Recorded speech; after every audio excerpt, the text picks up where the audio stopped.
শেরপুর ৩ আসনে স্থগিত হওয়া জাতীয় নির্বাচন ঘিরে শুরু হয়েছে প্রার্থীদের দৌড়ঝাঁপ। রাত দিন ছুটে চলছেন ভোটারদের মন জয় করতে, দিচ্ছেন নানা প্রতিশ্রুতি। ভোটাররা বলছেন সুষ্ঠু ও শান্তিপূর্ণ পরিবেশ পেলে যোগ্য প্রার্থীকে বেছে নেবেন তারা। ভোট সুষ্ঠু করতে সব ব্যবস্থা নেওয়ার কথা জানিয়েছেন রিটার্নিং কর্মকর্তা। তারিকুল ইসলামের তথ্য ও ছবিতে প্রতিবেদন। শ্রীবর্দী ও ঝিনাইগাতী উপজেলা নিয়ে শেরপুর ৩ সংসদীয় আসন জামায়াত প্রার্থীর মৃত্যুতে স্থগিত হয় নির্বাচন। এখন নতুন তফসিল অনুযায়ী ভোটযুদ্ধ শুরু হয়েছে। বিএনপি জামায়াত সহ প্রতিদ্বন্দ্বিতা করছেন ৩ জন প্রার্থী।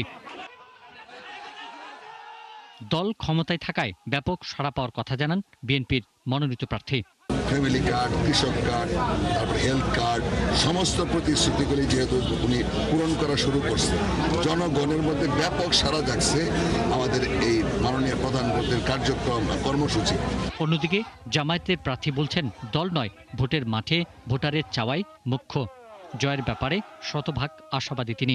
এখানে সকল মিডিয়া কর্মী থাকবে, আমাদের নেতাকর্মী থাকবে, বিরোধী দলের নেতাকর্মী থাকবে, এখানে সীমিত সংখ্যক ভোট কেন্দ্র থাকবে। সুতরাং এখানে কোনো রকম ২ নম্বরই হওয়ার সুযোগ আমি মনে করি না, এবং আমি এটা বিশ্বাসও করি না। ভোটাররা বলছেন অবহেলিত জনগোষ্ঠীর ভাগ্য উন্নয়নে অভিজ্ঞ, সৎ ও যোগ্য প্রার্থীকে ভোট দেবেন তারা। প্রাকৃতিক সৌন্দর্যকে বর্ধিত করে একটা সুন্দর মডেল শ্রীবর্দী এবং ঝিনাইগাতী উপহার দেন এমন একজন এমপি আমরা আগামী দিনে চাই। শ্রীবর্দী ঝিনাইগাতীকে এগিয়ে নেওয়ার লক্ষ্যে কাজ করবেন এমন একজন অভিজ্ঞ ব্যক্তিকে আমি ভোট দেওয়ার জন্য মনস্থির করেছি। রাস্তাঘাট পরিপূর্ণভাবে করবে, আমরা এমনই একটা এমপি চাই এবং কি সুষ্ঠুভাবে ভোট দিতে চাই। ভোট সুষ্ঠু করতে সব রকম ব্যবস্থা নেওয়ার কথা জানান রিটার্নিং কর্মকর্তা। নির্বাচন যাতে কোনো রকম প্রশ্ন না ওঠে, ইলেকশন কমিশন থেকে আমাদেরকে সেভাবে নির্দেশনা দেওয়া আছে, আমরা সেভাবে বাস্তবায়ন করব ইনশাআল্লাহ। মেঘালয় সীমান্তবর্তী এই আসনে 4,13,377 জন ভোটার রয়েছে। ভোট গ্রহণ হবে আগামী 9 এপ্রিল। পিন্টু হাজং, ৭১।